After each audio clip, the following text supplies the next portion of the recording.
Scandale raciste chez les Windsor. Pourquoi le silence de Meghan Markle et Harry interroge. Malgré la sortie d'Endgame, le livre événement d'Omid Scobie, et les nombreuses polémiques en découlant, le prince Harry et Meghan Markle font silence radio.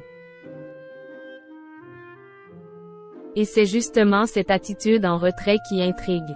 Pour autant, peut-on dire que qui ne dit mot consent? Une fois n'est pas coutume, le prince Harry et Meghan Markle ont décidé de se faire discrets.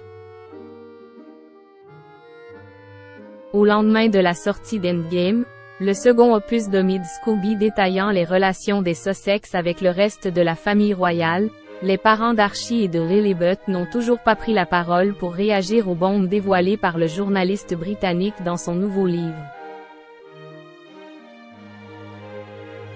Si plusieurs attaques contre les Windsor rythment les pages du récit faisant suite à Finding Freedom, c'est certainement le passage concernant les lettres échangées entre Charles III et sa belle-fille qui a fait le plus de bruit. Dans cet échange épistolaire, Meghan Markle aurait accusé 2 membres de la famille royale britannique de racisme. De peur de faire l'objet de poursuites judiciaires, Omid Scobie aurait choisi de ne pas divulguer l'identité des têtes couronnées. Seul hic, les 2 noms sont apparus dans la version néerlandaise d'Endgame. Un fâcheux concours de circonstances qui aurait dû pousser le prince Harry et Meghan Markle à réagir. Cependant, à Montecito, le silence est assourdissant.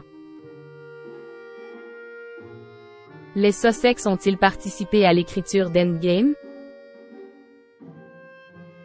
Il est important de noter que si le duc et la duchesse de Sussex sont les protagonistes d'Endgame, ils n'en sont pourtant pas les auteurs, à contrario du suppléant, qui avait bien été écrit par le prince Harry.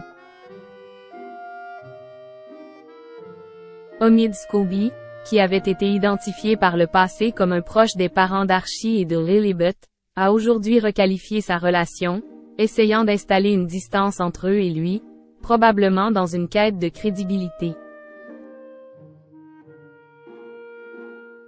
Pourtant, certains points poussent à s'interroger. Si uniquement Charles III et Meghan Markle étaient au fait des lettres échangées entre le souverain et sa belle-fille, qui aurait pu en parler aux journalistes? Point. Autant de questions qui forcent à prendre du recul et réexaminer les propos d'Omid Scobie tenus dans Endgame.